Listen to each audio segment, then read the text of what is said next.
Rêver d'un proche disparu. Est-ce juste un souvenir ou un message venu d'un autre monde?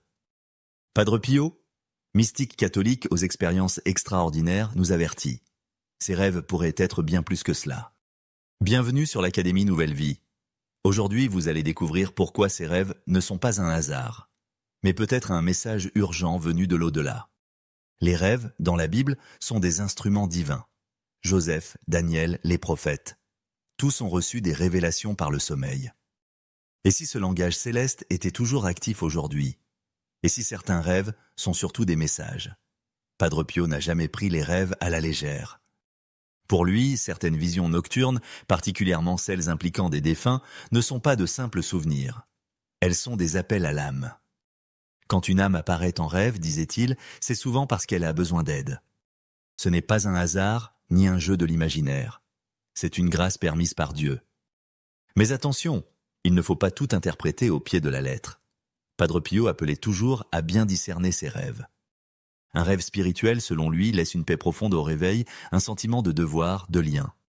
Il disait qu'il fallait faire 3 choses après un tel rêve. Prier immédiatement pour cette âme. Offrir une messe, si possible, pour son repos. Rejeter toute tentation de spiritisme car Dieu seul permet ces visites. Les appeler volontairement, disait-il, ouvre des portes que nous ne contrôlons pas. Il y a une grande différence, ajoutait-il, entre un songe surnaturel et un piège de l'ennemi. Maintenant que vous connaissez ce que Padre Pio pensait de ses rêves, laissez-moi vous raconter l'un des plus impressionnants témoignages vécus par lui-même. Celui de Pietro di Mauro. Un homme mort depuis 14 ans apparaît à Padre Pio en pleine nuit, suppliant une messe pour son âme. La vérification du registre confirme tout, nom, date, lieu. Tous ces détails précis ne peuvent venir que d'ailleurs. Dans un autre rêve, un jeune moine apparaît un soir à Padre Pio, demandant pardon pour n'avoir pas respecté le tabernacle. Ce simple oubli l'aurait retenu au purgatoire. Le message semble clair. Chaque geste spirituel compte, même ceux qu'on croit anodins. Il disait « Il y a autant de morts que de vivants qui viennent ici ». Pour lui, les âmes errantes du purgatoire parcouraient le monastère, en silence, en attente de miséricorde. Un monde invisible mais bien réel cohabitait avec le nôtre. Comment différencier un rêve ordinaire d'un rêve spirituel? Les témoignages montrent souvent les mêmes impressions de clarté. Intensité, sensation de réalité, message non verbal. Pour Padre Pio, les âmes permises par Dieu se manifestent avec un but précis, votre aide. Padre Pio mettait en garde, il ne faut jamais chercher à invoquer les morts. Pas de spiritisme, pas d'occultisme. Ces pratiques ouvrent des portes dangereuses. Seules les manifestations permises par Dieu sont pures. Le reste, disait-il, vient d'ailleurs. Un défunt qui revient n'est pas forcément en détresse.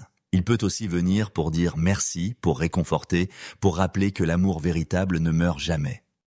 Padre Pio racontait avoir vu des âmes rayonnantes venues bénir ceux qui priaient pour elles. Un autre Père, une bougie, un acte de foi, sont capables de transformer l'éternité d'une âme. C'est votre cœur qui est leur dernière clé. Ils sont des milliers à rêver de leur mort et à vivre des expériences troublantes.